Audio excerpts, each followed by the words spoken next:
Merci à vous de nous avoir choisis pour vous informer. Vous êtes sur la télévision Tamashek, la culture au cœur de l'Afrique. Madame et messieurs, bonsoir. Bienvenue au flash d'information quotidienne au Sénégal. Au Centre international de conférence Abdou Diouf de Diamniadio a abrité la conférence des lancements officiels des hackathons dédiés à l'administration publique et privée visant à mobiliser les étudiants des universités au Sénégal pour augmenter l'innovation et améliorer la qualité des services. Beaucoup de personnalités ont pris part à cette rencontre.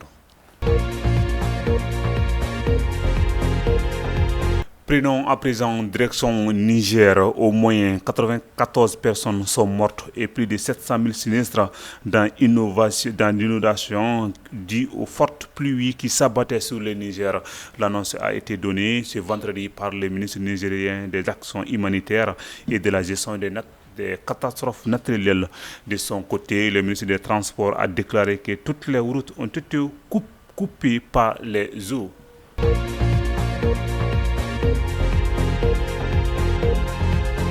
Direction au Mali, le président de la transition, son Excellence le colonel Assimi Goïta, a reçu le ministère des Affaires étrangères et de la coopération internationale de l'AES, Alliance des États du Sahel, au palais présidentiel du Koulouba. Les ministres de la Défense du Burkina Faso et celui du Niger sont tous venus apporter leur soutien au peuple malien contre les attaques terroristes et présenter les condoléances à la famille endeuillée. Le président Goïta se dit satisfait de cette visite.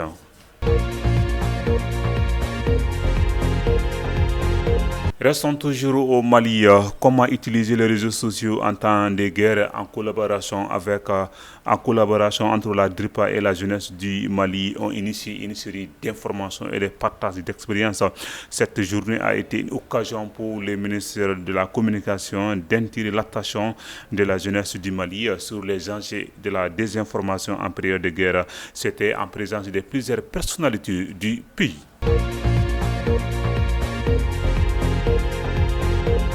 Un mot du support avant de se quitter. Les Aigles Dames du Mali ont remporté une victoire face au Rwanda 95-76 lors d'un match de préparation de la préqualification pour la Coupe du Monde FIFA 2026. Le second match amical se jouera contre le Rwanda, c'est dimanche à partir de 16h au palais du support de Bamako. C'est tout donc pour cette session d'information. Merci à vous de nous avoir suivis. Restez connectés, accompagnez notre programme. S'il vous plaît, Dieu, demain je serai là pour les éditions du soir, 10h, et retrouver Fatal Mourou Traoré. D'après Fanta Samake, dites mamie, ne remettez jamais à demain ce que vous pouvez faire aujourd'hui. Merci à vous de nous avoir suivis. Qu'Allah bénisse l'Afrique.